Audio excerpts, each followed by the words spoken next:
For my session, I'm just going to give you a bit of background in terms of who I am and the work that I do. And my session is going to be on investigative journalism in a social and digital era. But it doesn't just relate to investigative journalism. It's really for any type of journalism in 2014. And a lot of my session will be giving you guidelines in terms of actual practical tools that you can use. You mightn't have the chance to use them all today, but I want to, lead you in the direction. If you're looking to find stories, sources, put things into context, what are the social and digital tools that you can use? Because they're more and more emerging every month, basically. So just a little history. I work for BBC World News. That's my main job. So it's the 24-hour international news channel for BBC. It's the commercial leg of the news. We broadcast to 200 territories to more than 600 million people every week. And my job is really at the core and centre of social media for the channel. And what that means is I work on a lot of the social content that we put out to our audiences. So if you take Facebook, for example, we've got 6.6 million people that engage with us on our Facebook page alone. We've got 10 million on BBC Breaking. We've got Instagram, YouTube, lots of different social platforms. And we work on how do we make social content for that platform, but also how do we make our TV broadcast very social. And I work a lot with the talent as well on their social media presence and how to make social-first content. My background is as a journalist. I started as a radio journalist 10, 12 years ago. So radio journalism is where I started, but social media and technology is where I specialise now. But I also do a lot of training. So I do training for BBC Media Action, for the US State Department, for DFID, and a lot in this whole industry that's media development and working with emerging markets, a lot of journalists and activists and bloggers on, in particular, social content, digital content. So I've done a lot of work in Iraq, in Burma, in particular Myanmar, a very interesting place. I was first there in 2011, working with BBC Media Action, training 100 young journalists, and went back this year 3 times to work with 5 newspapers on their digital strategy, because this is a country where they weren't allowed for decades publish daily newspapers. That was lifted last April, so there are dozens of daily newspapers on the market in Myanmar, but that's not how people in Myanmar are consuming news. They're all buying cheap smartphones, and they're all consuming the majority of their news and information on Facebook. So did a lot of work with the newspapers there on how they use social platforms to the benefit of their business model rather than the detriment. I've done a lot of work in northern Nigeria with journalists there, in particular looking at how social media and social news plays a part in conflict, in inciting conflict if it's not verified, and also how they can get news out on social platforms when people are sharing, in particular in Kanu and Kaduna. But I'm going to talk to you about social and digital tools for journalists. This world is much more digitally connected than ever before. And if you think about, when people often think about investigative journalism, they think about Watergate and those 2 reporters meeting their sources in a garage in Washington. Now, your source you're going to find that source online, and you're going to be talking to that source online. The likelihood of it is. So I'm going to help you, give you ideas of tools that you can use, first of all, to find the sources, the sentiment, understand what's going on, but also, hopefully, we'll get time to talk about security. So the encryption and being secure when you're talking with those sources online, which is a very important thing to think about.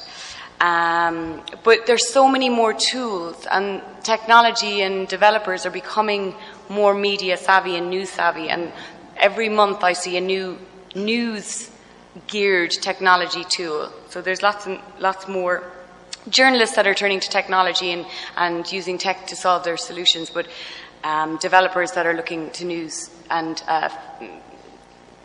solve the problems that we have by using new tech. So you don't have to be a tech genius to use basic tools, and some of these are really, really simple. I'm sure some of you have used these in the past, but it's always important that you don't forsake one for the other. So no matter what type of tech or digital tool you're using, that your journalistic skills come into play all the time. So if you talk to a UGC, so user-generated content person in any newsroom, they tell you they use a combination of technology and digital tools, but also journalistic know-how. So when we get photos or videos from Syria, the first thing we do is obviously try to get the source on the phone or contact the source. And rather than, use the tech tools, we'll often ask them where they are. So where are you at the moment? If they are, let's say they're in Egypt, are you in Tahrir Square? If some people send us photos all the time that are not from the location that they say they are, and often by just trying to place somebody in a place, use Google Maps, ask them what they're looking at. Sometimes one of the first questions we say is, "What's the weather?" Because if they say they're in Cairo, and you contact them and instantly you ask them what the weather's like and they can't answer instantaneously, you should be worried about why they're lying or why they're pausing. So we'll talk about that in a little while. So UGC, I wanted to bring up this example, and this comes, the Tau Centre has done an amazing report, I think it's been released just this week, on the development of UGC, so user-generated content. This was probably one of the first examples of UGC content that went very, very viral and was used by a lot of news organizations. This was in 2009 when that plane crashed into the Hudson. And Janice Crumbs had 60 followers on Twitter and was on a ferry going over and took this photo and tweeted it. At the time, there was probably about 10 journalists in the world that understood how to verify that photo in order for it to be run on a news channel. Now there are hundreds because it's becoming more and more important. But at the time, there was maybe 10 people that understood the process of verifying that photo. So we have a team of 14 UGC journalists that work full-time at BBC, and it's growing for every newsroom. I don't know for you guys here that work in newsroom, who works in a newsroom where there is somebody or a team that's dedicated to user-generated content? Anybody? No? Okay. But you can all, as journalists, have the skills of a user-generated content person, so that's important. So what's the most important thing when you're looking at, let's say we're talking about journalists when we get content that comes to us, or we find it, to verified news. So there's 3 questions you need to be asking yourself always: the source, the content, and then the context. And if you can't answer those 3 questions, you have to be very, very wary of what you're looking at. So I'll give you an example from last month, maybe 2 months ago. We got a video from Syria. It was a very harrowing video from somebody that a YouTube channel that we had already flagged up as somebody that, was in Syria, was posting stuff from this region. We already knew the background and the history, but the context meant that we didn't run it because it was an image of a young boy being pulled from the rubble. This video we didn't use. Some news organizations did use it. We didn't use it because it looked staged. Everything about it screamed for us staged, and also the video started just as they were digging up the boy, which you always need to worry about. We've had other videos where we have people that are buried alive, but the video stops straight after the final piece of dirt has been put over the grave, and they just undig that person. So you need to look at the context always of what you're looking at. But source, obviously, in any news story, getting to the source and talking to the sources is very important. I'm going to give you some social and digital tricks and tips to do that. The context and the context. The content and the context is very important. Just going to give you one idea of how we find sources. And this is a real easy, basic tech tool that people use. Does anybody know what those unique numbers at the end of a YouTube video are? Every YouTube video has a code. I'm going to go into it, we'll find an example now. But if you take that code, copy and paste that, and you put it into Twitter, you're going to find the first uploaded source of that. So why that's important? First of all, YouTube often has great videos, but contacting the owners on YouTube is not an easy thing to do.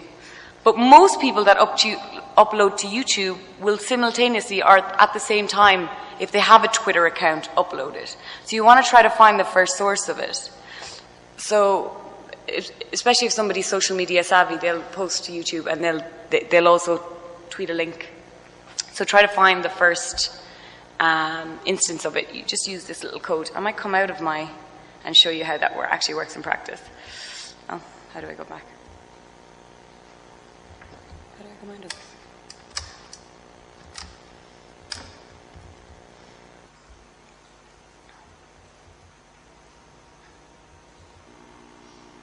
So does anybody have a YouTube video that they've watched lately? You think of something I can search for on YouTube? Any kind of newsy YouTube video that's been doing the rounds?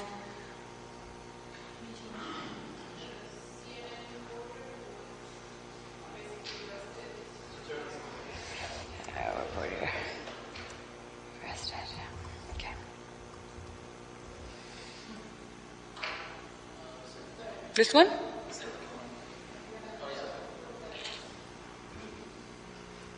Okay. Now that's obviously a TV station, but let's say this is a person that uploaded this, or this is a video that's doing the rounds. If you just take this little code. Oh, not the V, sorry. Just after the... No, it's not coming up. Interesting. It's usually... Hold on, let me go back into it. Let's come out of one that's roughly...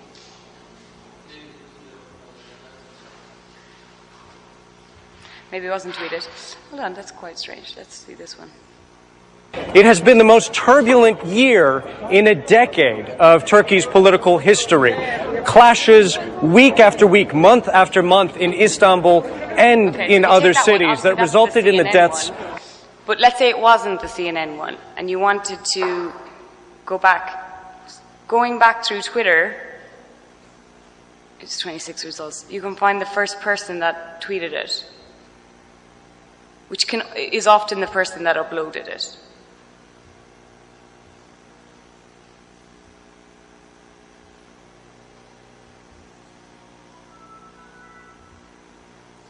It's YouTube. Okay, so one of the issues is most people's YouTube, one of the issues that we find is when you go into YouTube, often people use pseudonyms on YouTube, in particular if they're working in different conflict countries. Let's say I go into this person's YouTube channel.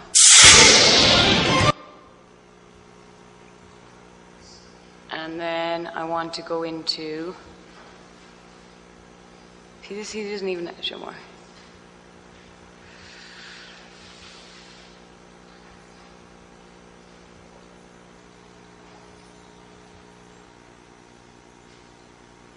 This person hasn't left an email for us to email, so how do I find that person?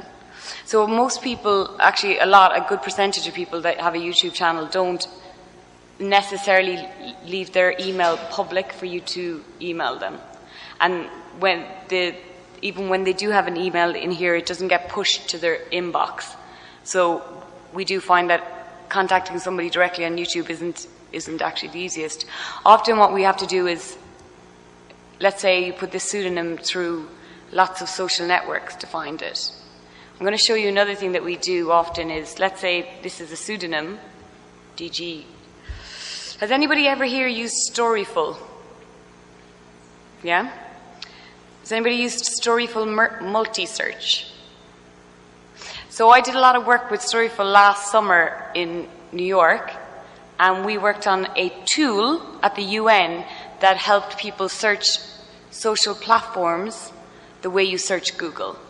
And so there's a Chrome add-on, and this is later in my presentation, but it's Storyful multi-search, and you can search for pseudonyms.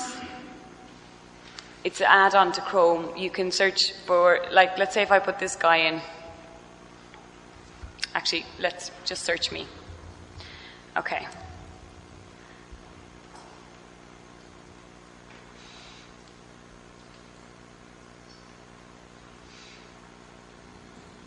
There's a lot of mapped, Samantha. So it's going to start opening all of these searches on social platforms for me, which is great. So it's like it's like basically the Google search, but for social. So that's a great tool, and it's an open tool, so you can add to it, and developers are continuously adding to what you can search with them, but I'll come back to that in my presentation. Okay, hold on.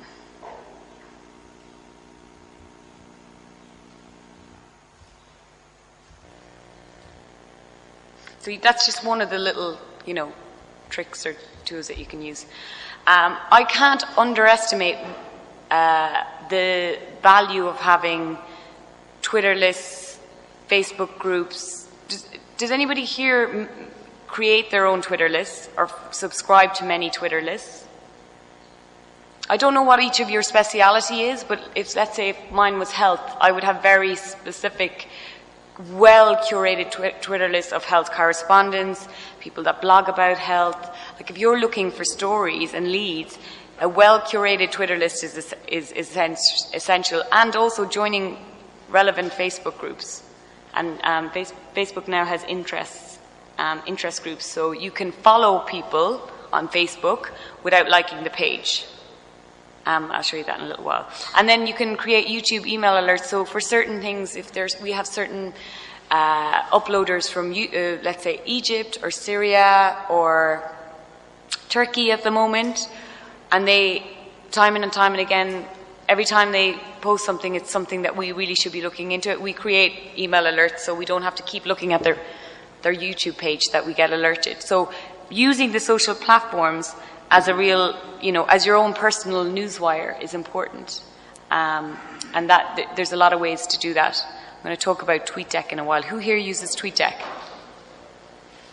Okay, that's essential for any journalist to use, and I'll show you the reasons why. I'm giving examples as we go along of how social and community and digital tools have been used in reporting and changing the face of investigative journalism. Is everybody familiar with this MP expenses? MP expenses was probably one of the biggest stories out of the UK in the last 5-6 years. And what happened is that The Guardian got 500,000 documents of MPs, the politicians' expenses, and went through it for any discrepancies, any issues. They started going through it, and when they started reporting and going through these masses and masses of documents, they realized that there was a huge issue with these politicians' expenses. A lot of them said they live somewhere where they live somewhere else. They were all claiming for second houses. There was lots of corruption going on in the expenses in the UK. What happened was the Guardian realized we've got so much information, but we can't actually physically go through all of this to find out what the stories are, because it was just so massive.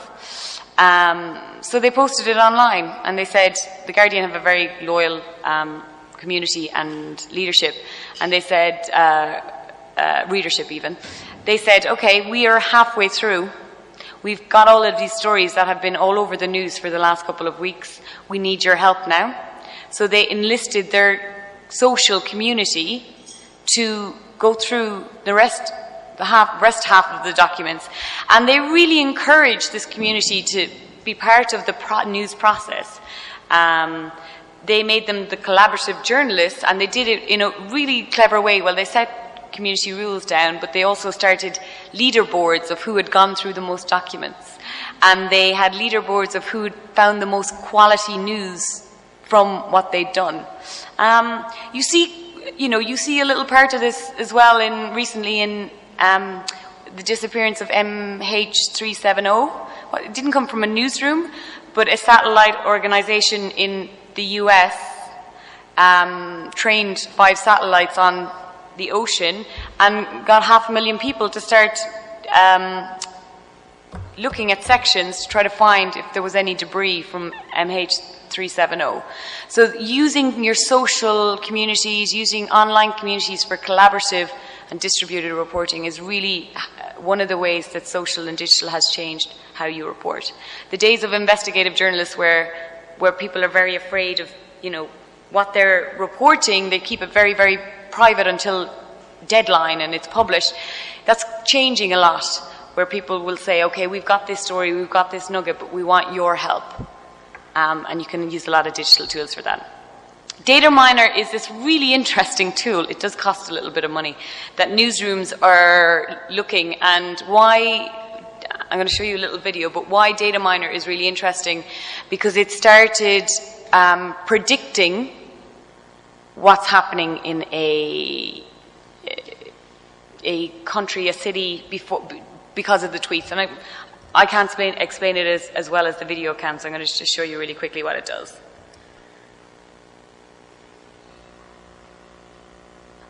I don't think there's actually any sound on it.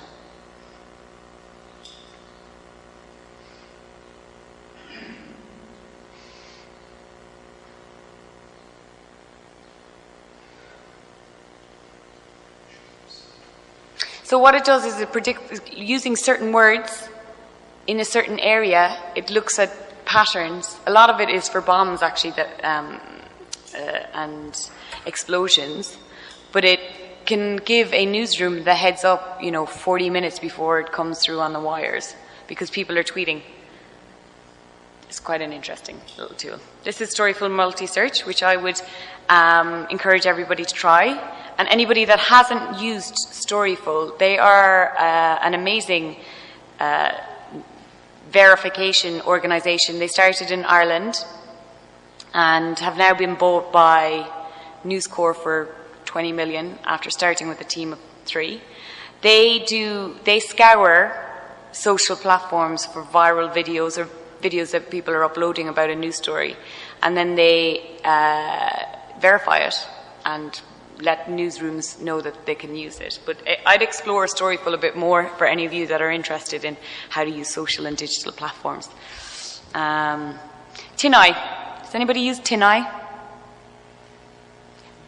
Okay, so this is a really interesting... TinEye and Google reverse image search are some of the best things that a journalist can do to just explore, in particular, the visuals of a story. So this picture here on your right was doing the rounds and being tweeted and spread around social media during Hurricane Sandy in the US. It was being tweeted by journalists as well, which was the distressing part, and good journalists at that. But a really, really quick upload of the image, just saving the image and uploading it into TinEye, would show you that this photo had originated in Missouri 5 years earlier, and they just photoshopped the Statue of Liberty in. I'm going to show you an example of where the BBC got that wrong, which is fun. So this is TinEye. Oh, no, it's Tumblr. Hold on. Okay, so really simple to use. Let's start.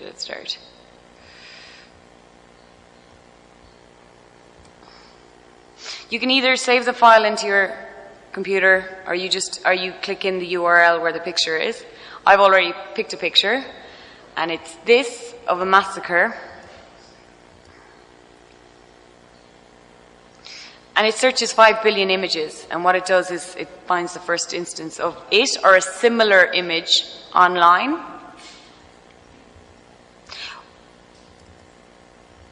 And also you can compare images. But why I picked that image, let me open it up properly for you.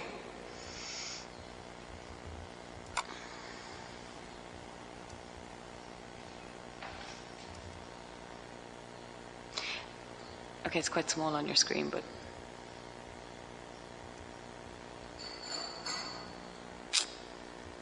This image is probably one of the biggest mistakes BBC has ever made online.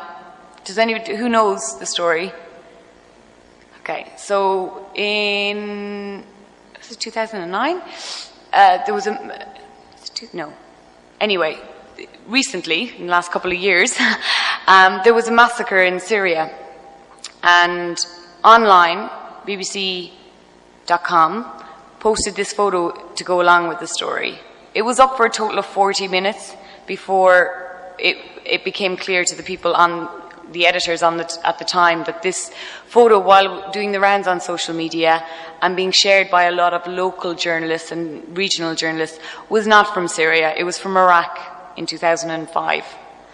And it was one of the biggest. We usually do a lot of verification, slipped through the cracks. I think it was a Saturday. I think there was, not that many people on, but this search was doing the rounds, but a simple save and put into TinEye or Google reverse image search would have stopped this mistake from happening.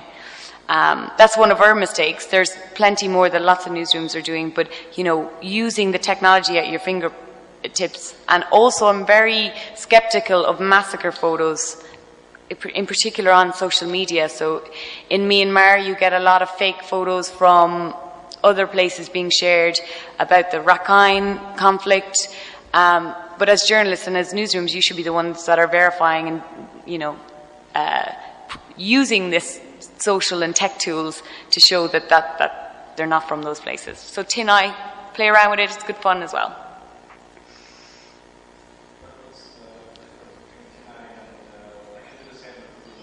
Yeah, Google image research. For some reason, I prefer TinEye. Google reverse image search is very good as well, but you can do a lot of comparing with TinEye. So if you're taking two photos, or, we've had photos where they've been quite heavily photoshopped, and I find that TinEye finds those ones better than Google reverse image. But to be honest, I'd probably use both of them if I was unsure about a photo.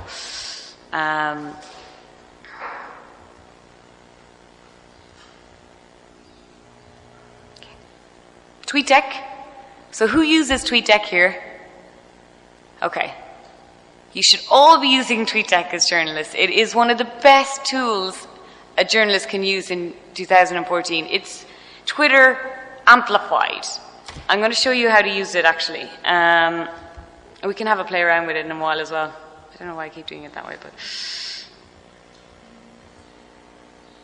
So you just sign in with Twitter. Where's my TweetDeck?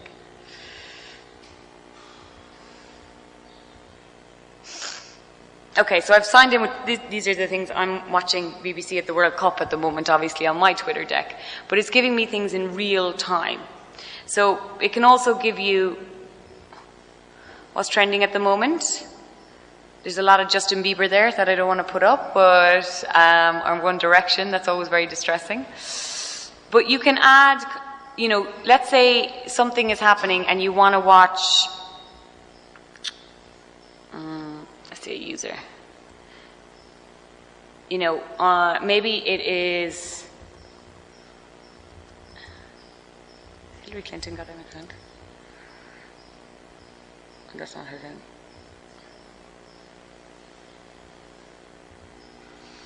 Maybe it's a day where people are thinking that maybe Hillary Clinton's going to announce. I can guarantee you if she does, Twitter will be one of the first places that you find out about it. So I'm just going to add a column for that user because I just want to watch that today while I'm in the newsroom. But I'm also on a story that is looking at Bring Back the Girls.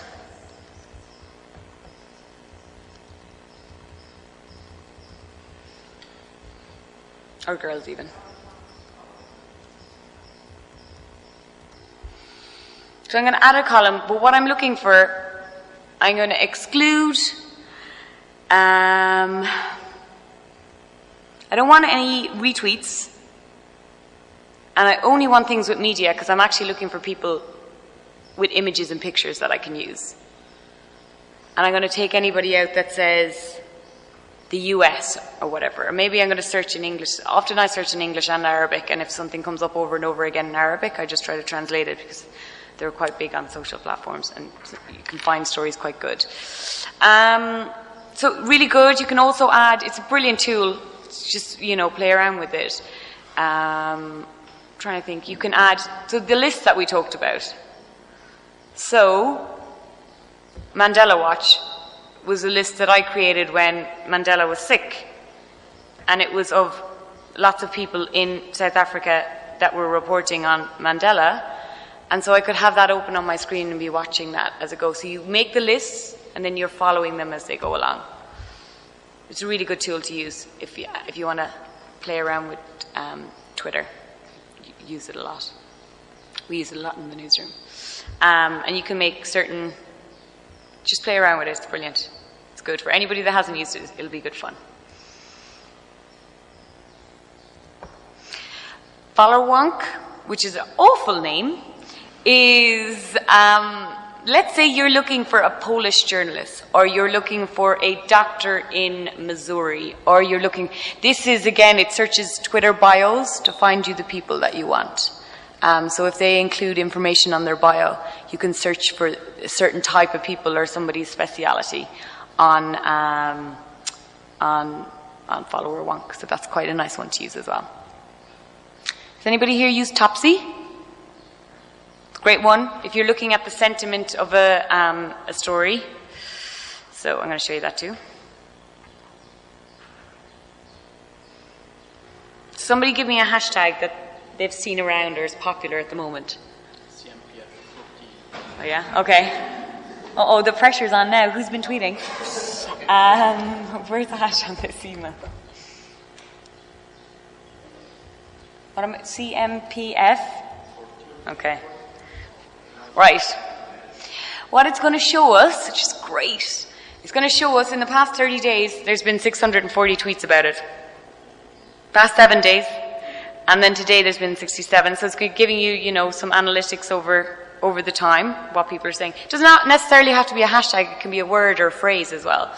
I'm going to look at who the influencers are. Any of these people in this room? No? Okay.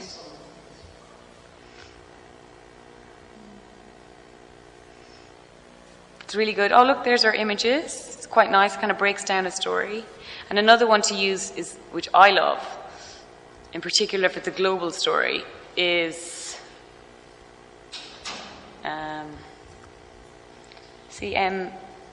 what is it again? Is keyhole.co. And what that shows is great, actually. It's great visualization of who are talking about what. But so now they're saying less, but here. So this is the most retweeted ones, the top posts. We're going to break down between original posts and male and female. So it's 89% of male are tweeting about this. That's quite distressing. And then you look at where these people are coming from, or at least where this is. So Finland is going mad for us. Spain, 58% come from here. Hungary, it's a really nice tool. See, and also then you can see here the most influential of the people tweeting about it and the recent users. There's so many amazing social searching tools that can be really, first of all, they can be really helpful in terms of finding out, like often I will search for something, a story that I don't think is going to play globally, and I'll understand that actually, people are talking about this around the world. Another one, really good one to look at in the morning for me is TrendsMap. I love TrendsMap. Does anybody use TrendsMap? It's brilliant. So let's go into Italy and see what Italy is trending at the moment.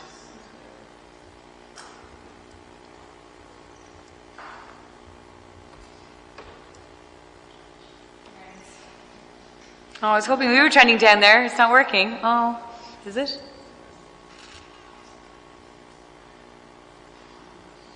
No? We'll need to get a lot of tweets out so we can get up on the map. But you can go in, so it's often very big. So when Bring Back Our Girls was a global trend. It actually took up a lot of the world. And I'm imagining, I think you should all go back on Thursday and have a look, and I can guarantee that World Cup 2014 will be pretty high on the trends map list. Oh, look, it's up here already, World Cup. So another one to kind of gather sentiment of what's happening. These are broad strokes, but quite interesting for any reporter to have.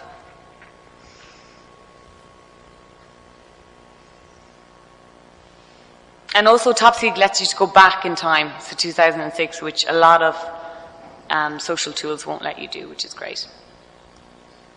Creepy?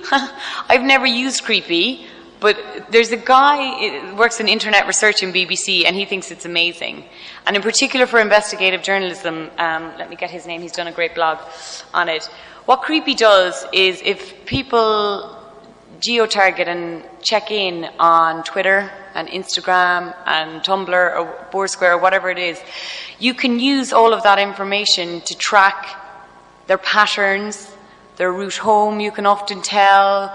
You can tell a lot about a person, in particular if they're big geo-taggers or they locate themselves a lot when they work on social media. So I don't know what type of stories you'll be looking into, but let's say, God forbid, there was a murder or something and you wanted to geo-locate that murder victim's last movements. You could do it using Creepy, because it is actually really creepy. But it's a tool for investigative journalists if you want to go deep into where people have been. It's not working? Oh, it's like an open source one. So CREP dot I. So it's like a .py. Yeah. Is that working? Okay, I'll find out the proper link. Yeah. They've cut off Creepy. So this is Keyhole, which I talked about, which is great. Has anybody ever used Banjo? Banjo is an app. I think it's only iPhone at the moment. It's really good actually for local journalists. And it's being used a lot by local community newspapers because on a local journalist beat, getting to the story first is really what matters. And what Banjo does, again, it uses that whole social concept of people Instagramming and pinning their location to Florence, Italy, or here, what's this place called? Yeah. Like if I tagged myself here, Banjo could show who was tagged and located here. If I had on Facebook or Twitter or any of those public social forums. So where you see it being used, if there's, bombs or evacuations and there's local reporters on the scene, one of the first things a lot of local reporters, in particular in the US, will go onto Banjo and try to find people that have checked in that mall or that location or that cinema in the last hour or two. I think they used it. Remember there was a shooting when the Batman movie, and so local reporters in that area, one of the first things they did was use Banjo and see.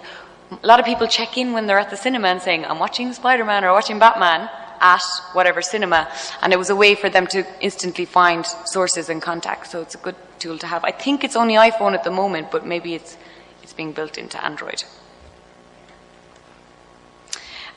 This is a great story about how to use Twitter effectively for sources. So Paul Lewis is a reporter with The Guardian. Does anybody know him? Yeah? Paul Lewis was doing this The Guardian. Yeah, sorry, he's a journalist for The Guardian. Yeah. Oh, was he? Oh, okay. He was doing this interesting story about a detainee who was being exported from the UK to Angola, and he died on this flight. And there was just suspicious circumstances around the flight because the guards that were deporting him had previously been accused of brutality. And so Paul Lewis, who at the time had a pretty, small Twitter following, but understood how to use Twitter really well, took to Twitter to find out other people that were on that plane. So he started a hashtag using the victim's name. He did a lot of tweeting, about the flight, and searching for people that were on BA77. And one of the response was from this very distressed man that was obviously on the flight, saying, I was also there on BA77, and the man was begging for help, and I now feel so guilty I did nothing. Paul Lewis says himself he couldn't have written this, he wouldn't have been able to write this story 5 years ago because he would never have been able to track down Miggerstam, or whatever that guy's name is, or wouldn't have been an easy process to do it. But using Twitter effectively made sources were massively open to him. Does anybody here ever use Twitter to find sources? A journalist? No? Anyone? Do you have an example?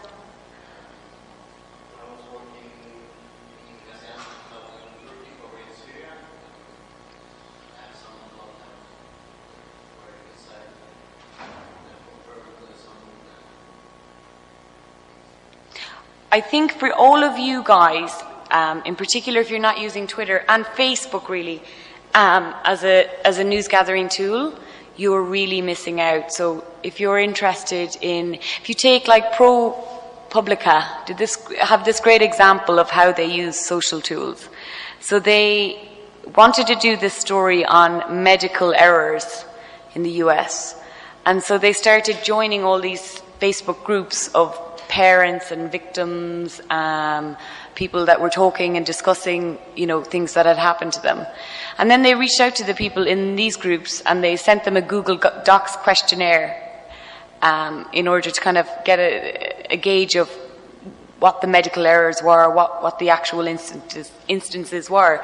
And then they invited them to join their own private Facebook group where they started their own community, and it really was the whole source for this investigation into medical error started and was maintained and developed all on social platforms.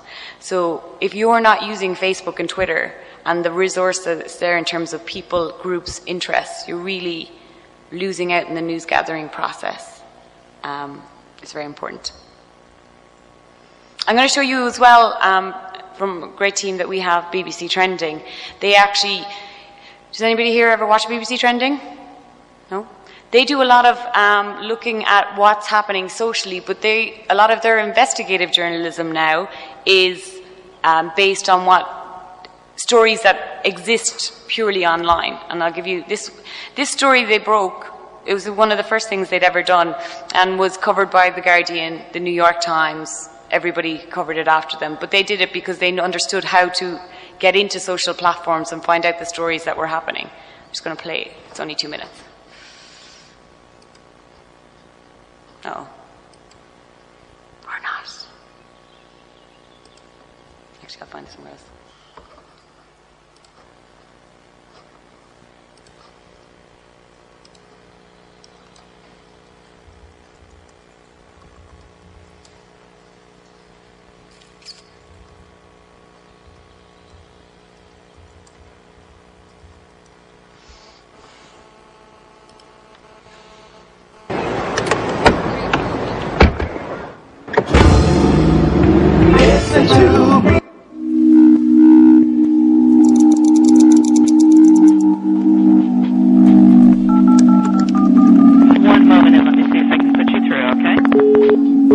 What kind of stuff can you find, for example, that's on the black market? On Instagram and others, one can find lots of illegal drugs. If you know how to search for a term using a hashtag that corresponds, for instance, to a drug, then you can come up with lots and lots of entries that have very clear photographs and directions for how to acquire these drugs. And this is something that's happened on the internet for a long time, but it's now happening very graphically in social media sites. How the mechanics of this works is if I'm a potential customer, I would punch in the hashtag, I would be able to identify the people who are posting pictures, then I would follow the user and from his profile be able to identify another contact point, something that is linked to an identity. From there you make the transaction on that platform and off Instagram. So it's kind of a two-stage process. In the offline, you might think about the public park in your town or city where you might imagine drugs are being sold, and often they are, and often the police know about it and do what they can to enforce it. But social media sites, which are held by private companies, are often the public parks online where illegal things are happening. I think there's a fair amount of pressure increasingly, though, on platforms to help carry out some of these law enforcement activities, and that's something going forward that we'll see much more around. So after that investigation, it's quite obvious they didn't use any of the hashtags that people use to search for drugs, because that was an editorial policy. But Instagram and Facebook changed their policy about certain terms and certain phrases after that. But it was because this team understands social media and how people use it. So let's go back in here. And that, what's quite interesting in that, I don't know if you noticed, but that BBC trending has been made and shot to be completely consumed on your mobile phone on social platforms. So that's not, we use it on TV, but it's made actually to be seen and viewed. So everything is quite up close. So TV packages don't work on a social platform. That's a whole other conversation. But it's shot solely for mobile and to be consumed on a mobile phone on social platforms. Okay, so we talked about how, like, obviously a lot of the tools that we were talking about earlier were how open social and digital is and how searchable it is. But for you as a journalist, in particular, if you're looking at investigative journalism, you need to be very secure in what you're doing. And there's a 4 or 5 pronged approach. Who here has any kind of security on their communications? Or uses secure or encrypted communication? Anyone? I'm not surprised. I work with barristers, I have friends that are very high profile barristers and lots of journalists, and they don't. And you're really silly if you don't. You really have to be protecting your sources using tech. And if you're not, you're doing them an injustice. Email is not safe for anybody. Just to use email, just standard email is you might as well be publicly broadcasting what you have. So, you know, I would recommend that all of you look at the different ways that you can protect yourself and, more importantly, your sources. So, you know, even don't use WhatsApp, use Telegram, which is an encrypted. Does anybody use Telegram?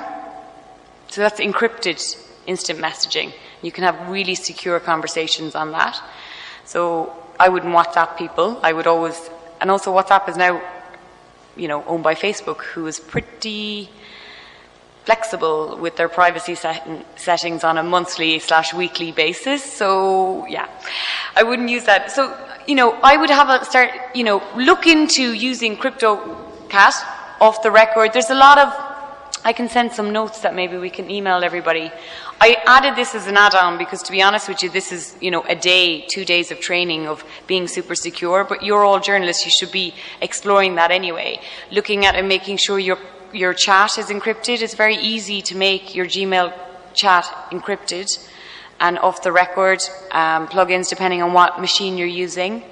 Encrypting your email is very important. And encrypted voice, so we don't use Skype or anything for any of our calls from Syria. It's just too open and it's not encrypted, or I think they have an encryption, it's just not safe. So using encrypted voice, and then obviously if you want to go super deep for all of your things, just, you know, explore using Tor. But I use this as the, you know, the last slide because I wanted you to think and I assumed, because I've worked with lots of journalists, that you don't have the level of security and encryption that you should have.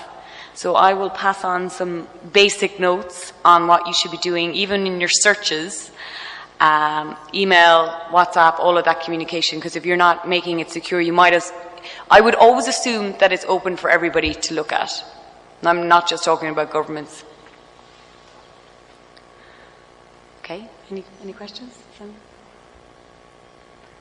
Oh yeah, so here's my details if you want to contact me as well.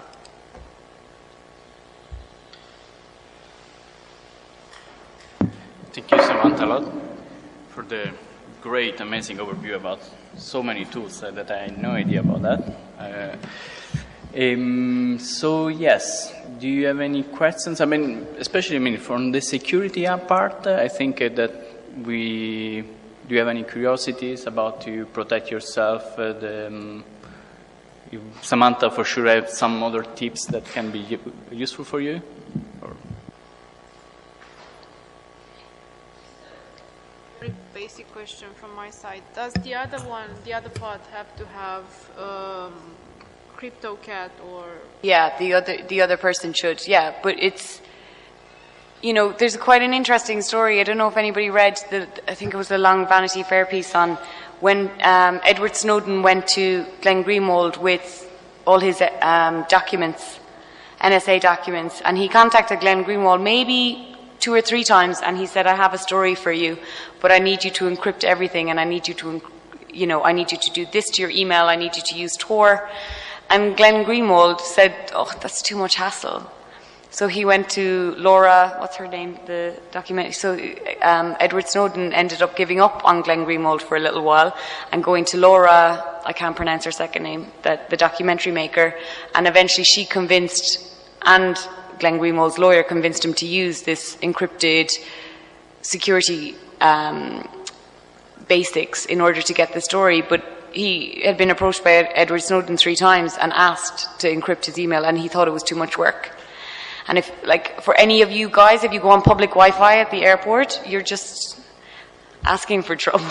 Like, no, you're all journalists. And, you know, for me, the, you know, biggest groups of people that should be worried about their security are people that work in, you know, legal business or journalists. And, you know, don't hop on public Wi-Fi. I mean, the absolute, you have, and this is not anecdotal, this is, you have in certain places in the US, a lot of it is company espionage, but you have people standing outside companies with free Wi-Fi because they want somebody in that company to hop on the free Wi-Fi, and they will literally take every bit of information out of that computer. So be very careful with, how's the Wi-Fi here? No. But yeah, it's work, but it, you know, you should be doing it. And even just the secure searches when you search a website. So you know the basic of, I can never remember this.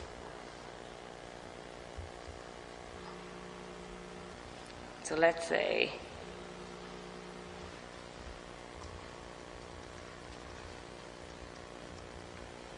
do you see that, the HTTP? Has anybody ever changed that? What do you do? Tell the room. Add an S to Yeah. the end of it. So I'm just searching for this, but if I just, I mean, it's a basic thing, and you can change it to your bookmarks and everything, but I'm making it a secure connection by just adding an S at the end of the H. So if you look at your banking, right, if you're on Barclays or whatever it is, if you go in, they're always secure. So they'll always have the S, but most websites, in particular Google, Facebook, Twitter, all of those don't have the S. So you can start adding that to your, there's so much armor that you could potentially use to protect yourself, and it's quite frustrating that journalists don't actually use it. Can I? You could also install HTTPS everywhere, Yes, which does which it is great. automatically for most websites for you. Yeah, actually, that's a great I one. can share that link with you. It's really easy and straightforward. You just have to install it, and then it works automatically on websites.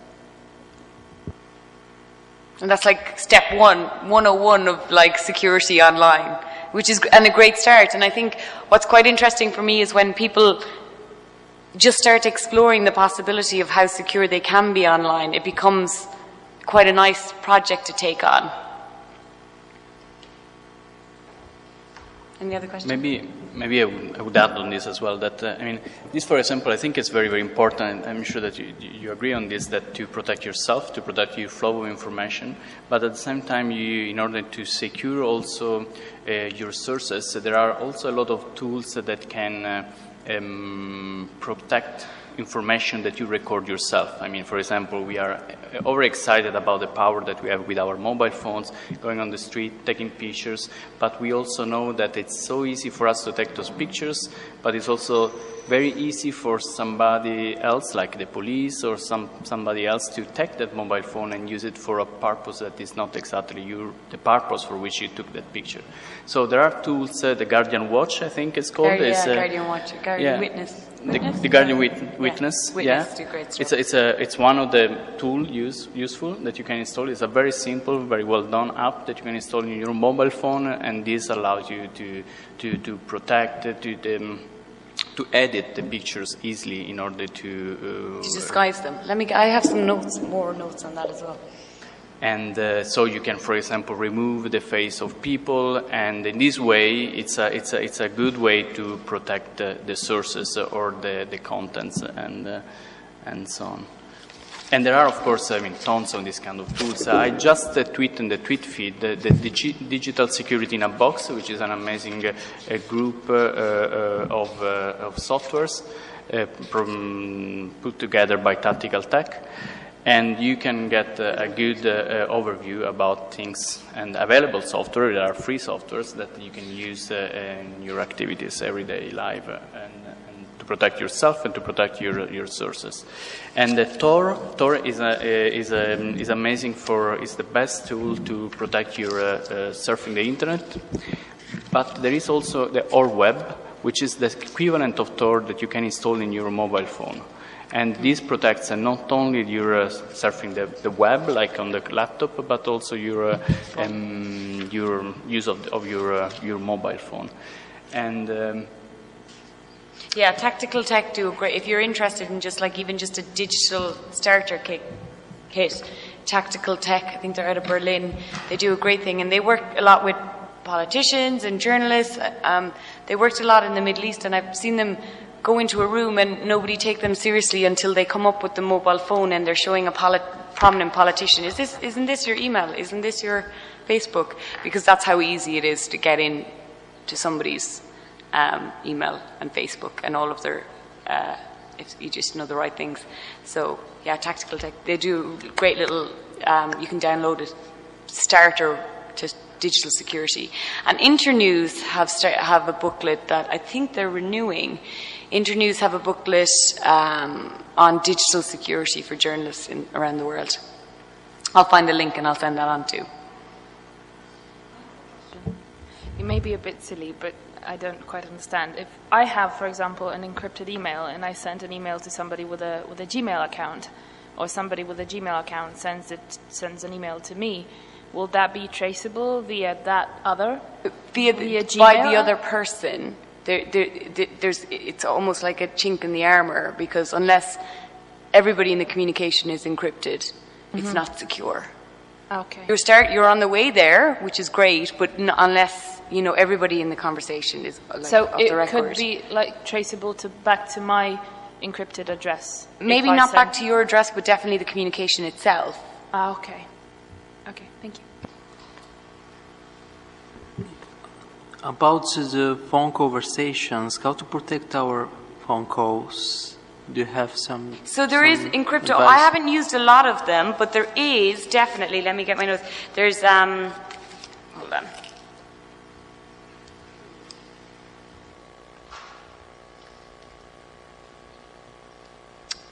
Okay, so CryptoPhone is kind of expensive, but Redphone, and there is another one that I need to find out that we've been using a lot in the newsroom, I can't remember the name of it, that is like a Skype version, but it's the secure Skype. But again, both people need to be using it for voice. But your actual phone calls on the phone, I think I think Guardian or Witness are looking into something that will encrypt your voice calls, but we don't have it at the moment.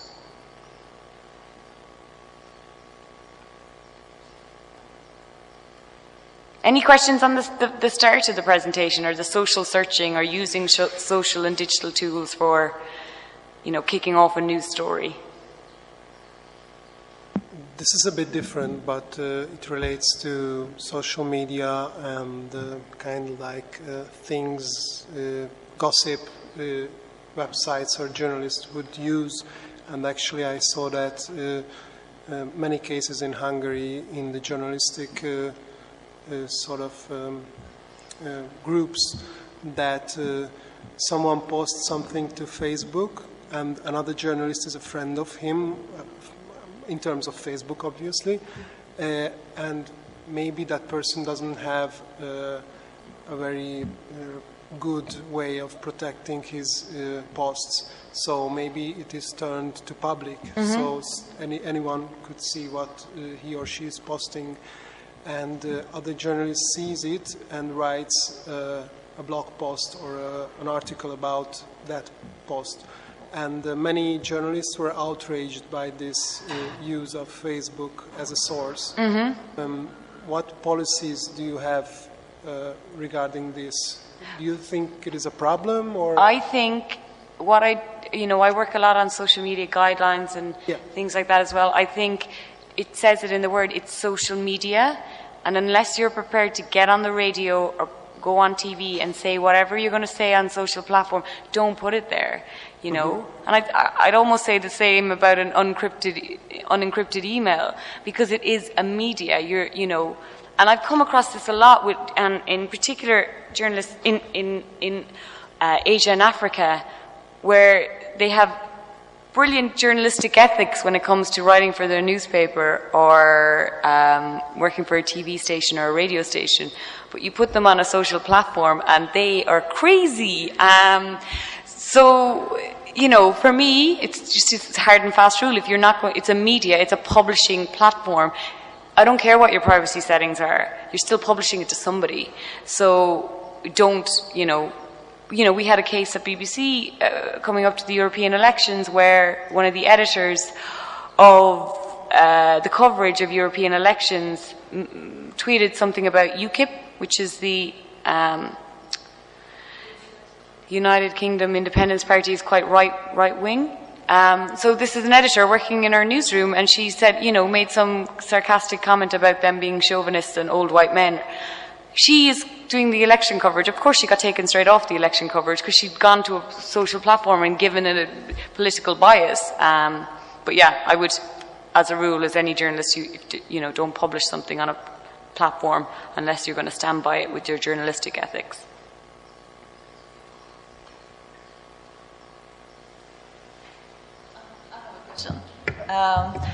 Well, according to your presentation, there are a lot of tools out there to verify information, and that's great, but also the amount of information has increased enormously in the later years. So what do you think? Is it easier now to verify sources, or is it more difficult?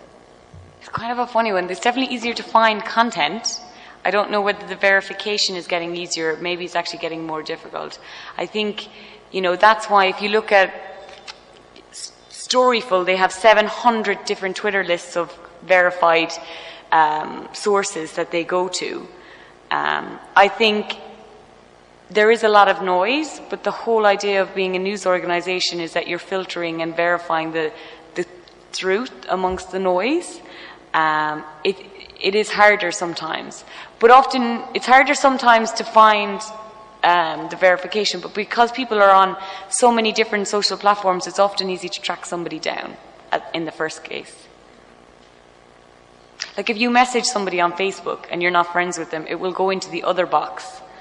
And who here has ever checked their other box on Facebook? It's funny.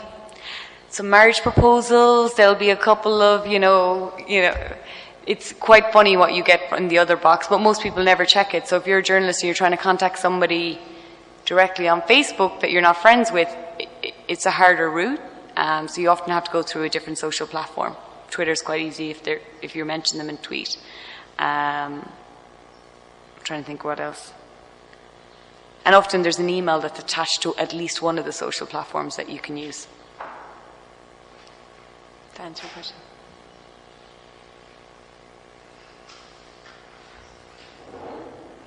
I was wondering, what's the BBC's policy on its editors and reporters using social media? Because I know there's been a lot of talk about it in the recent years, and you have developed quite very strict regulation about how and when they can use it. We have, so there's a couple of issues with editors and reporters. We have a set of social media guidelines which definitely needs to be updated, but the general idea of it is don't be stupid, and that's, it actually says that in the guidelines.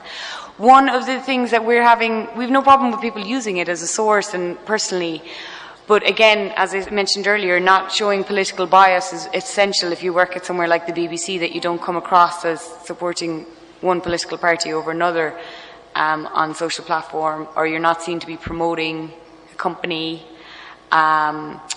But one of the issues that we're having, and a lot of newsrooms are having, is reporters and correspondents and journalists that want to break the story on their personal social media, which is a bit of an issue because they work for a news organization, and by contract, the first publisher or broadcaster should be the organization. So there's certain journalists that we kind of let publish on their platform first, depending on the story they're doing. So Andrew Harding, covering Pistorius' trial, tweeting from court, we wanted him to do that because we were using his tweets in our TV coverage.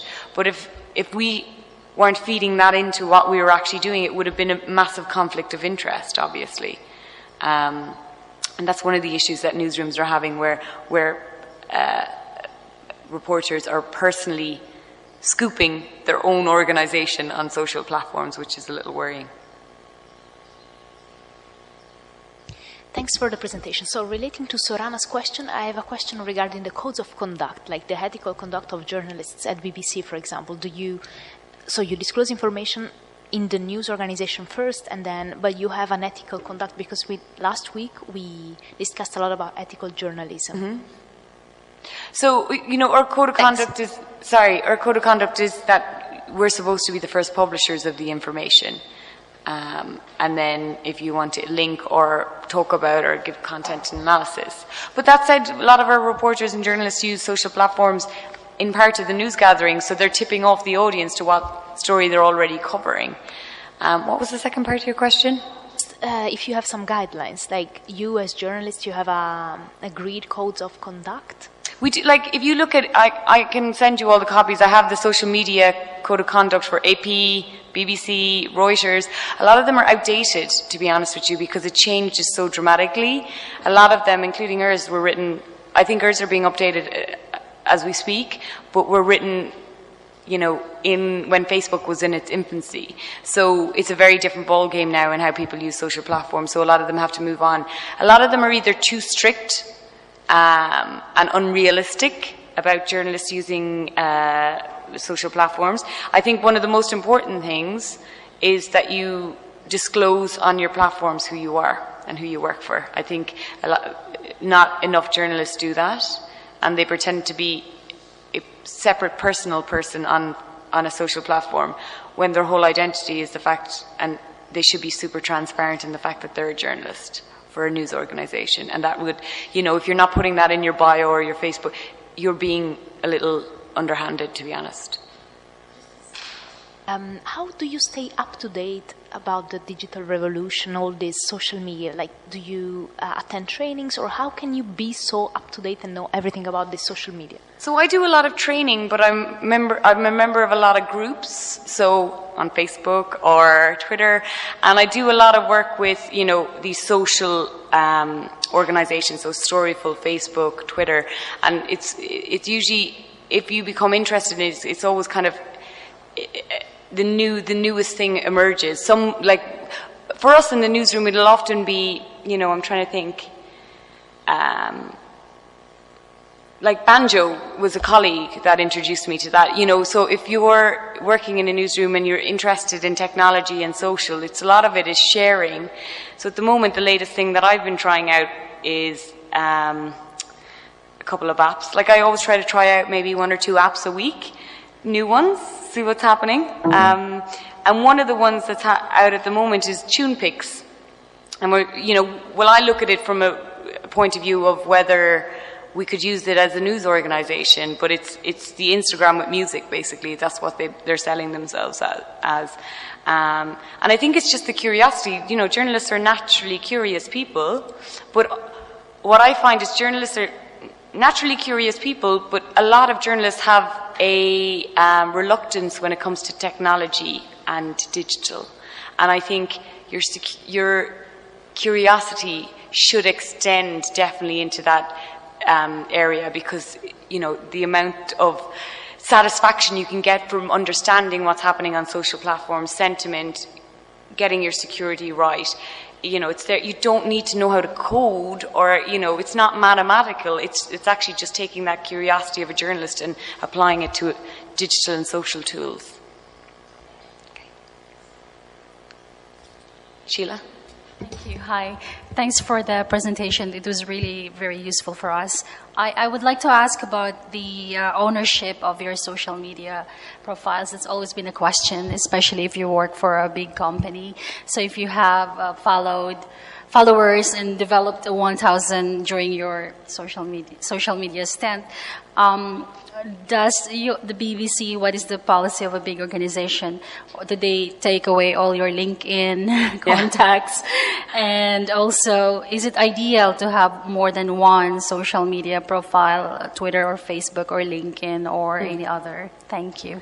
Oh, you're very welcome. Okay, I'm going to give you a story that highlights from this week or last week. An ownership on social media and who owns what is really important.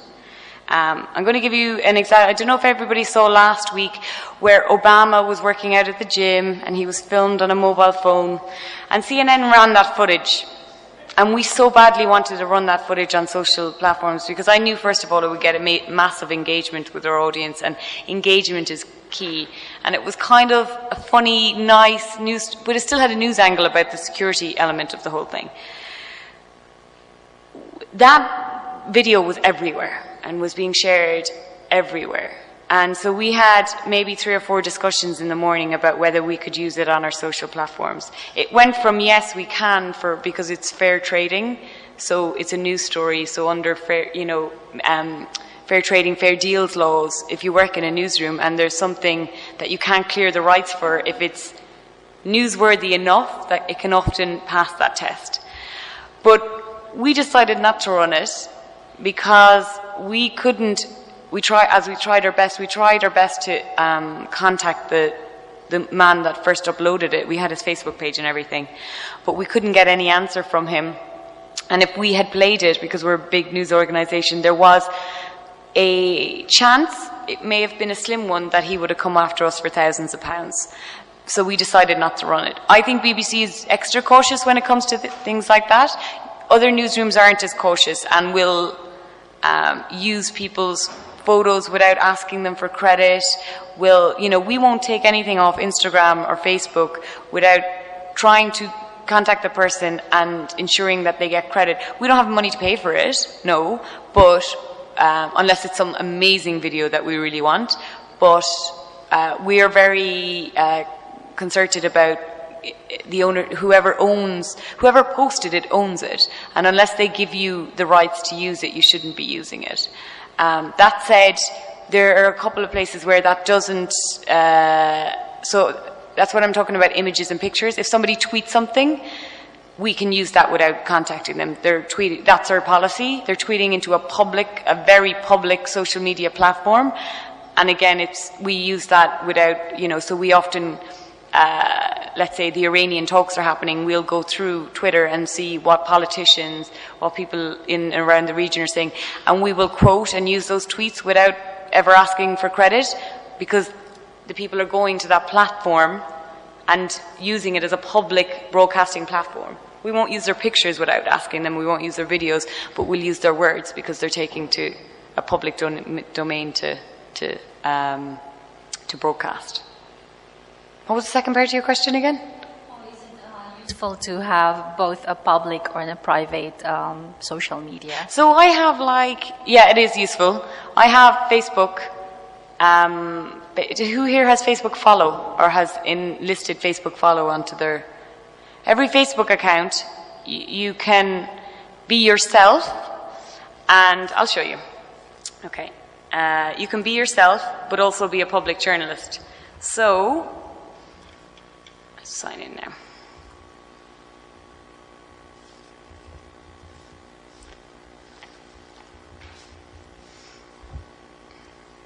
So I have Facebook follow because I work with a lot of people in different countries. Oh, it's locked. Oh, see, I have extra security on my Facebook as well, and it's recognizing that this is not... Okay, we might have to go through photos of my friends now. This is awkward.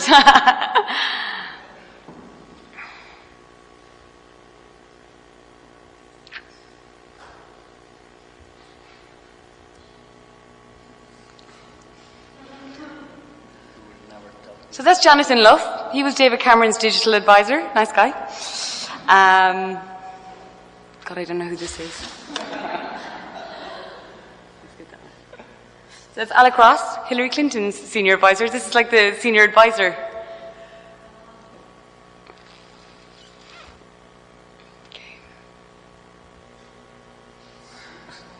Sophia, great, crazy Russian girl. I love her. She's great. That is my cousin.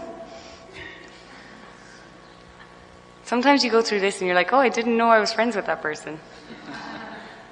Okay, so this is my profile, right? But it's both my public and my personal page. So this is what my friends see. They see both my public and my, like that's Sunday down the pub. That's great. That's my personal stuff. That's my sister and her baby. But when people follow me, they don't ever see any of my private things. They only ever see when I message about work. So they don't see any, photos of my niece or, down the pub on a Saturday. They see when I share links from work and when I publicly talk about news stories. That's what they see. So you can have both the public and a private Facebook, and I would recommend that. I think it's quite a nice thing to do because you don't necessarily want every source that tries to friend you to be friends with just so you can contact them.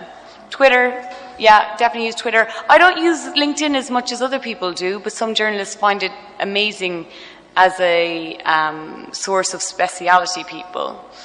But I think, you should definitely have a YouTube channel. If you have a Gmail, you have a YouTube channel automatically. You just have to click that button. You should definitely have Facebook, Twitter, maybe a little bit of Instagram, but it's up to you what you use. But, if people are using, so Instagram we're finding a lot is being used for people when they're discussing more and more news, but really if they're talking about travel or cities or food, that's the social platform I would go to for those things. If it's breaking news, I use Twitter. If it's the content and analysis of a story, if it's people going in depth and engaging with the story, I will use Facebook, in particular for an Asian and African audience. And I'm going to give you a quick look into our insights, which I think is quite fascinating. So this is for world news.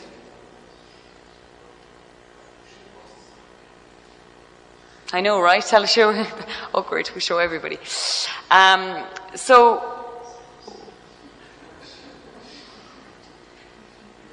Oh, look at this. Okay, so this is really, it gives you, first of all, as a journalist, it gives you great insight to how people are engaging with your stories. So some things that we'll think that will work really well don't work well. And I knew this was going to work well because it's 4 photos, because it's images, and it's about World Cup, so it's very topical. So it reached 3.4 million people. And of course it was going to work well, because when people go through a social platform on a mobile phone and they see an album, you are so inclined to flick through that album. So one of the mistakes news organizations are doing is they use social platforms to disseminate information like it's 1996 and it's a website. That is not what social platforms are for. They're for creating socially appropriate content that start being the first journey of news and traveling people into whatever the content analysis is, whether that be .com, watching it on TV. So we create a lot of socially appropriate content. So, here we just put 4 photos up because we wanted people to go into this, or maybe we wanted them to tune into our World Cup coverage, and by looking at this, they know we're in Rio today. And so they go through, obviously, the paid site here, but we've enticed them in with something that works really well on a mobile phone, which is an album. So your insights are great, like to understand where, what time are people awake, what stories they're engaging with. I'll show you some more. Where they're from, what languages they speak. So if you look at our audience, this is on Facebook alone.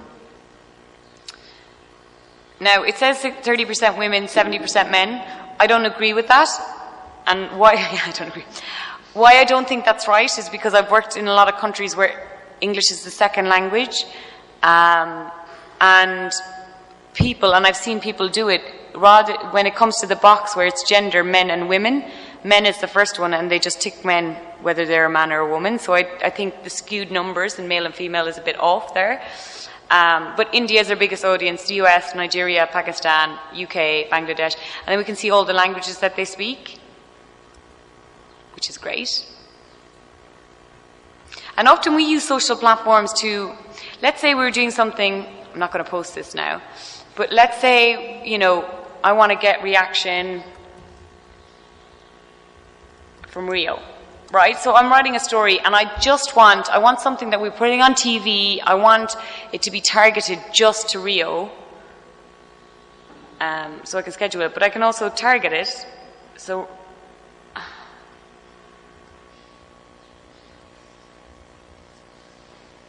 why does it not give me that? Or let's say Brazil.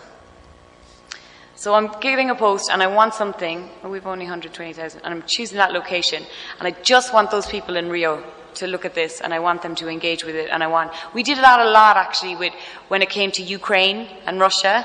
We were trying to get as much balanced view as possible, so we would geo-target stuff and ask for reaction just from people in Ukraine, because we wanted to see what they were saying rather than a global lot of noise. Or maybe it's Paris, or you know, we'll do one for London maybe this week about the Uber row between the black taxis and Uber.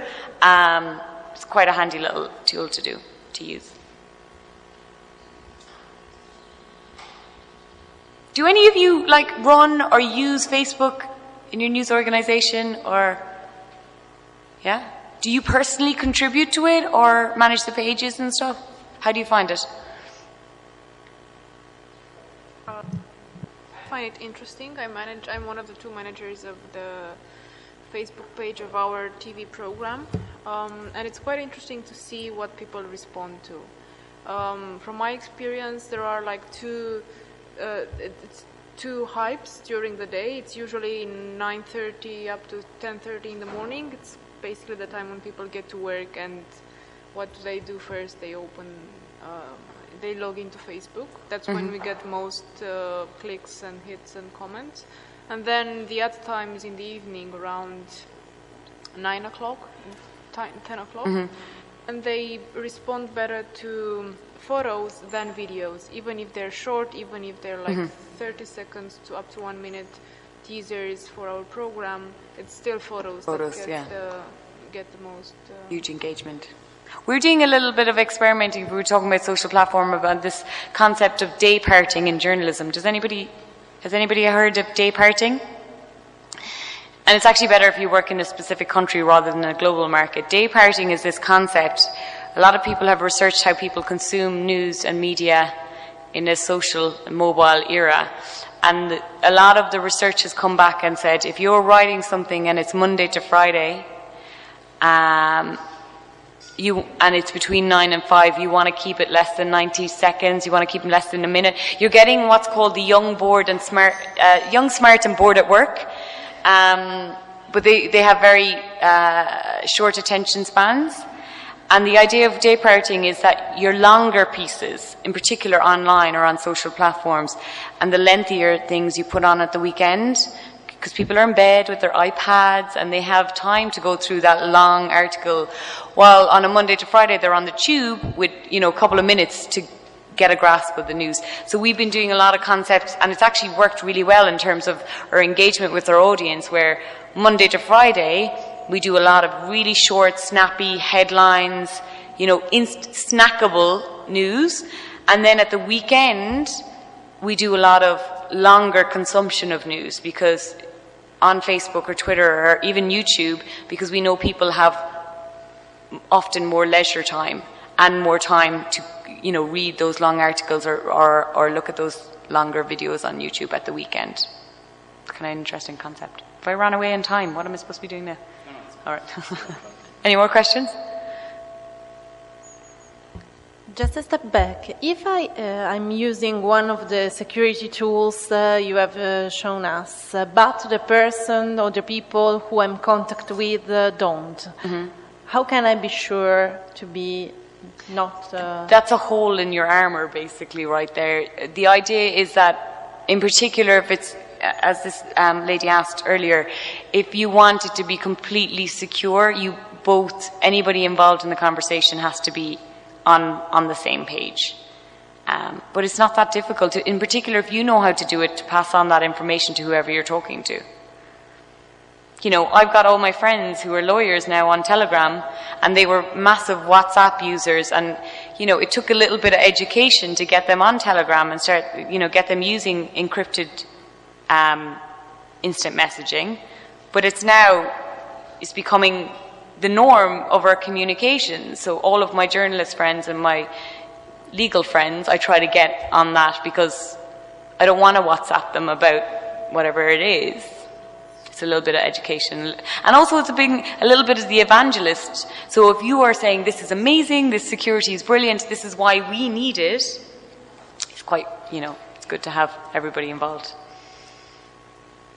If I may add on this, actually, there is the issue, for example, that many people don't use Gmail exactly because Gmail, now even more than before, we know that tracks whatever we do and whatever we say. So they managed to avoid using Gmail for years. I mean, there are services that they are protected, like RiseUp in the US.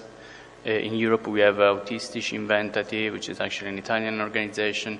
Then the problem is that you can use those email account and you are protected yourself. The point is that as soon as you send your email to somebody that use Gmail, that's done. So you don't have power on your email and on the contents of your email anymore. And you can also avoid to send the email to some Gmail account. But the point is that now Gmail, we know that there is this way of collecting, no? I mean, you send it to your private, to work email account, but then you forward automatically to your Gmail account. So that's gone again. So, yeah, there is no way to be safe. You can use only the PGP, the pretty good privacy, which is this cryptographic system to protect yourself. This is the only way to protect your communication.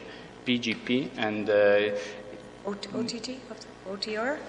OTR is another tool, or? Yeah, OTR. Is that off the record? That's maybe it's a tool, but the PGP is the protocol basically that they use. I mean, which is it might be difficult to be familiar with at the beginning, but actually it's very easy.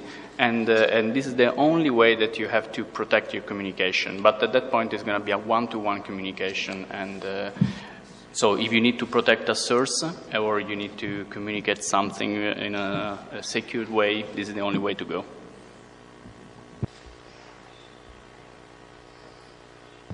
How do you work content-wise? Is the social media of BBC World News part of the bigger desk? Do you decide in the morning on which stories you're going to focus on that day, both on TV and on Facebook?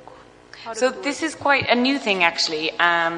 Basically, I'm in on all the editorial meetings for two reasons. First of all, understanding in the morning meetings, the 7:30 and the 9:30, because it's changing, but they're bringing social in as, that sixth person in the editorial meeting. So I come in with this is what's being shared, this is what's getting traction. I understand very easily how to understand across the social platforms what people globally are talking about. So I will go in, for example, I don't know if anybody saw the story during the week, but it was 800 babies found in a septic tank in Ireland. The bodies of 800 babies from the 60s. It was this home for fallen women, unmarried women in Catholic Ireland in the 60s. Anyway, they found these bodies of 800 babies. Obviously, I have an Irish network, being Irish, but I saw it starting to be shared, but then being shared in Australia, being shared in America, and I went into the newsroom with the fact that this is actually getting a lot of social traction.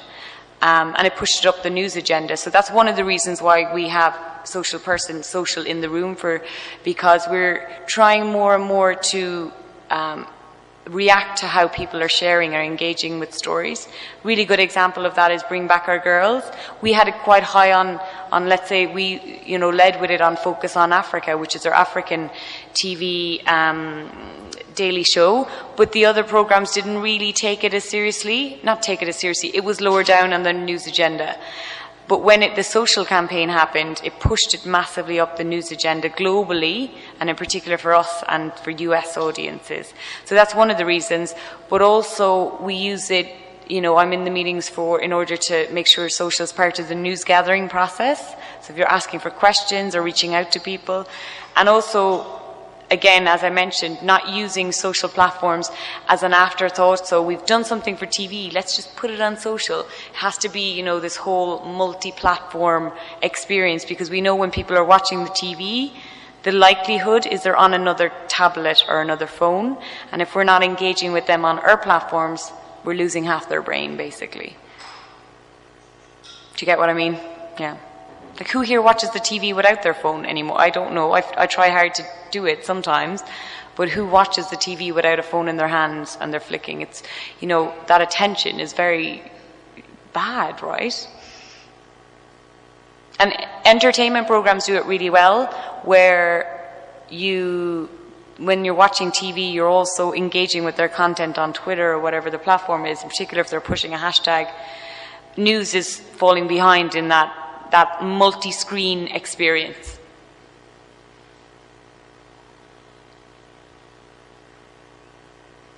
What about other programs like Panorama or Newsnight or all the other programs? Who and how handles their social media? So Newsnight are actually quite good. They have their own social media editor.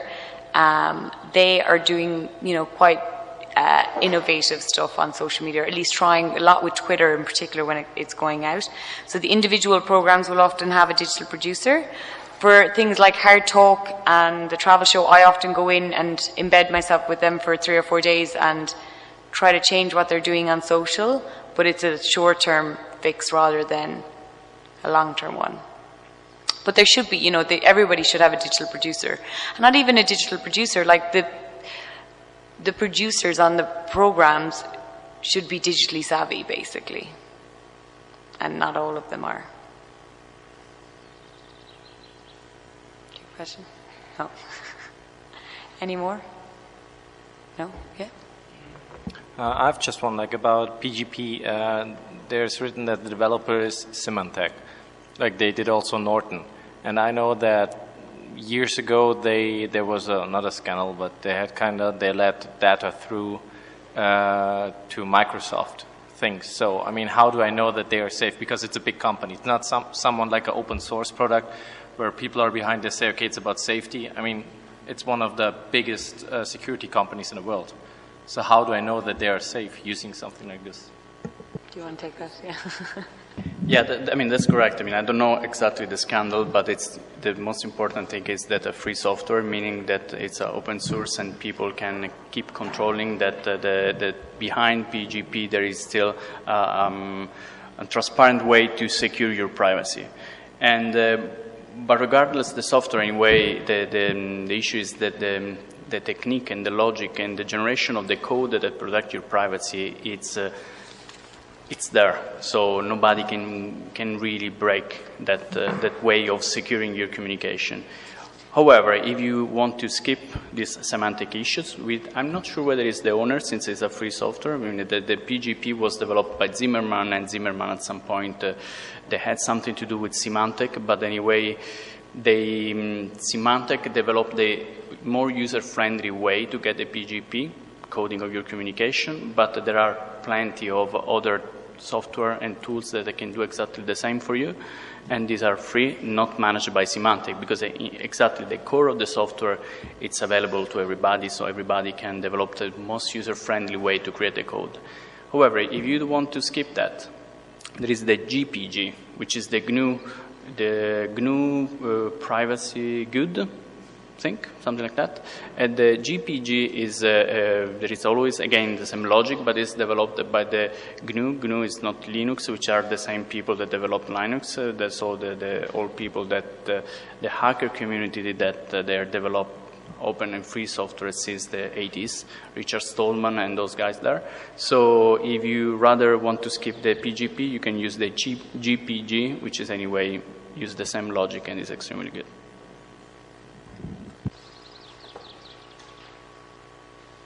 Any more questions? I think that if there's a little time. Is there? Okay. You belong to a big organization where social media roles can be delegated to another person than the journalist.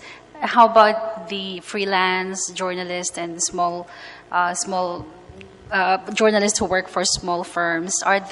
What percentage of their time should be dedicated to syndicating the news? Is that very important part nowadays, or do they really need to make an effort to make their content syndicated?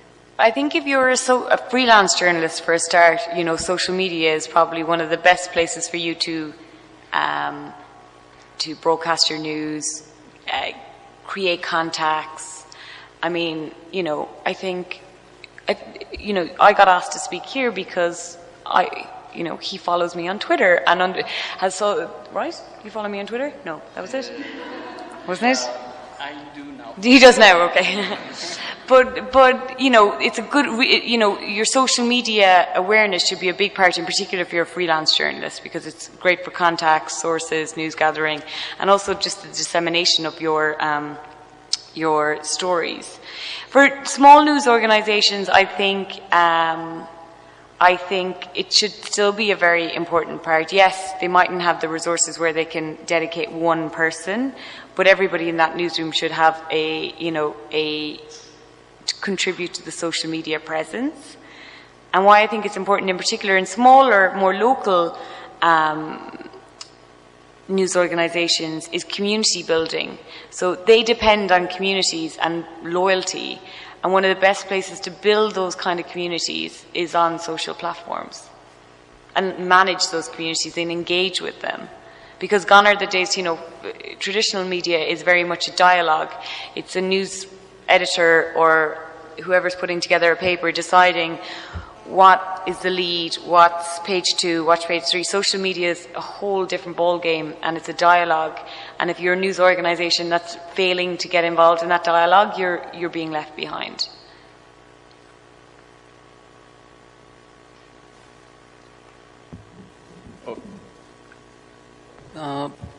Some rules, strong rules, how your colleagues to use social medias in their work. At BBC in general. Yeah, we have guidelines. So I think everybody should have. I can get them up for you if you want. But we have.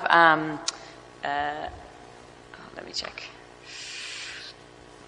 I actually sent a load of guidelines to somebody that was looking for. Okay, I might come out of my. Hold on.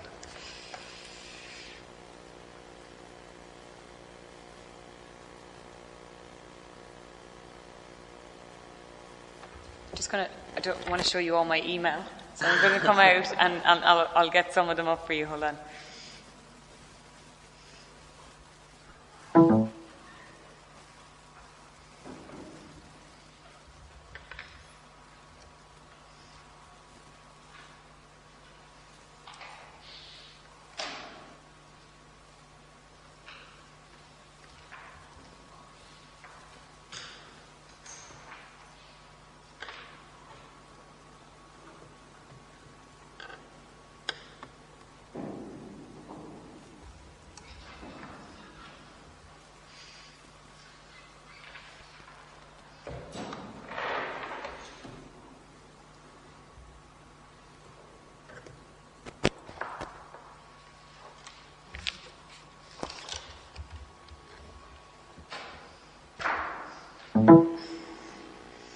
Okay.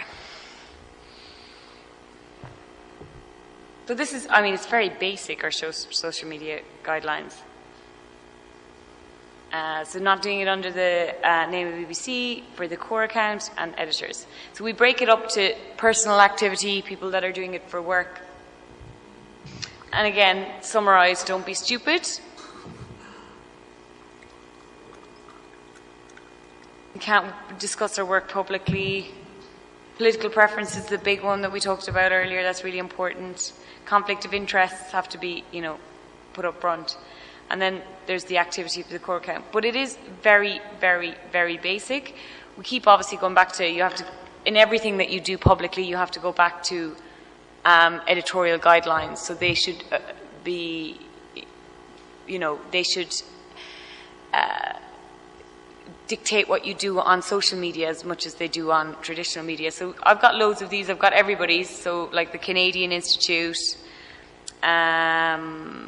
whose is this? AFP. Again, a lot of them are outdated. But I can send them on to you. I think every newsroom or organisation should have their own and make it appropriate. Who's this? It's Canadian ones again.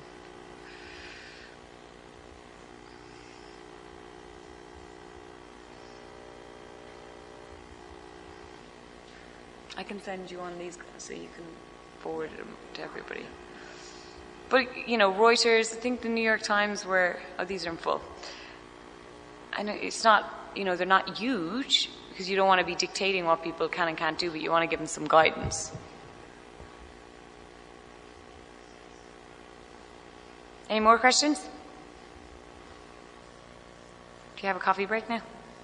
Yeah, we have a coffee break. Maybe after we come back here, we have the usual small group session. Maybe you'd like to add some information about what you thought about that. So we have two, I have two ideas about what we can do. So a lot of what I do when I go to other countries is I train journalists how to shoot, edit, upload just using their smartphone. I don't know if anybody here already does that or if that's of interest to them. How do you create?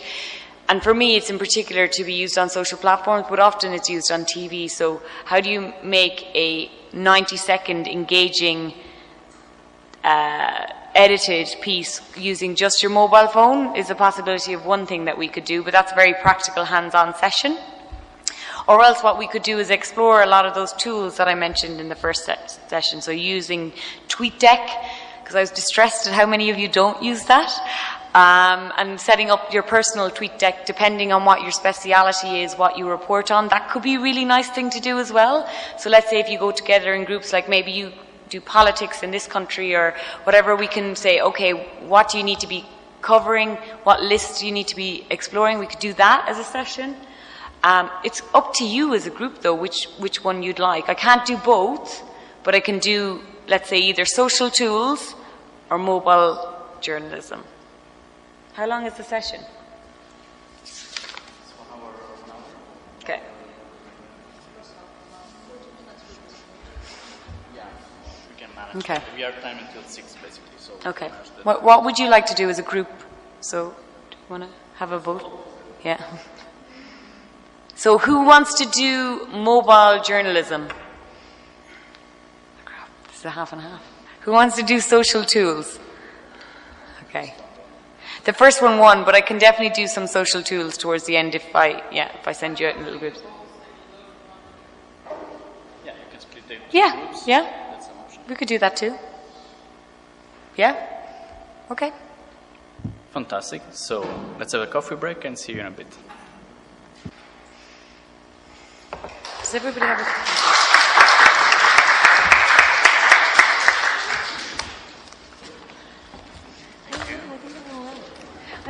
I'm always surprised at how many... Pretty good. I'm going to show you really quickly. I did a quick session in Ramallah last year. These guys had just got mobile phones, so I think you have all used a mobile phone more than these guys have.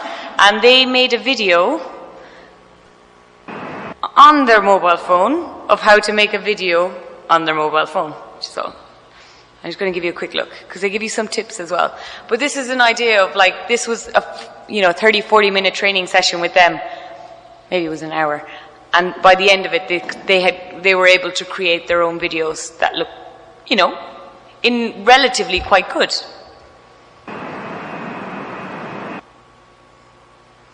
This is our video about how to make a mobile video. You have two things. First, your smartphone. Second, you have to the storyline. You have to remember two things: not to cover your iPhone and not to cover your microphone and camera.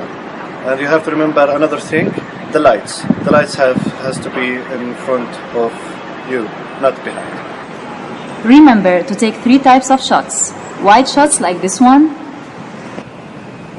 medium shots, up the top, and close-ups. After you take your shots, you can add stills, music, voice tracks, or interviews. And be sure that there's no one hiding behind you. I think that's Then you can start editing on your phone using a number of free mobile video apps. So, what's stopping you? Go and take some shots. Okay, so it's very basic, but you know, it's a nice little edited piece. So if you happen to be out on a story and you want to create something for social, we're using more and more reporters. So I do longer training, or we do longer trainings, at least, you know, a day or 2 days with reporters, and we give them a bit of extra kit, and they're making stuff that we put on TV now, using just their iPhone. So we're going to start. Does everybody have their phone? Does everyone have a smartphone? No? So who doesn't have a smartphone? I wonder, can you be next to, can you work with somebody that does have a smartphone so we can work together? Yeah?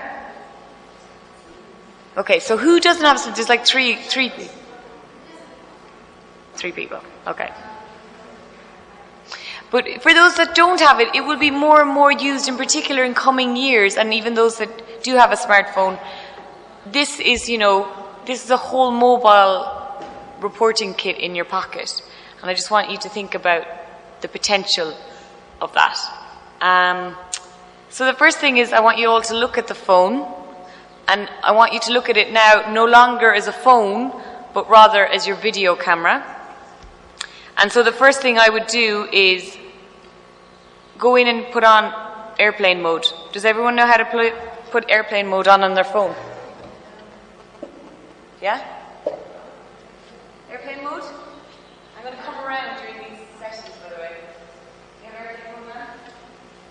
Do you know how to turn on airplane mode? You go into settings, usually it's in settings. And just in that little airplane, I'm going to turn that on. So, yeah. Airplane mode.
If you're going to use your phone as a video camera, there's 2 reasons you put it on flight mode. Number 1, because you won't be interrupted by phone calls. Let's say you're in the middle of filming this very emotional scene with a woman that's telling you something and she's crying, and mom is just called to ask what you want for dinner.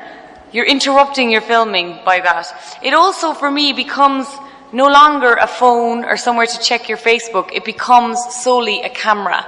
And there's almost like that psychological thing that happens with me when I switch it on to airplane mode. It stops being my phone. It's now my journalistic camera. Okay? So that's the first thing you have to do if you want to use it as a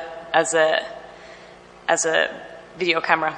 The second thing is I want you all to tell me, and I'm going to go around, where are the microphones on your phone?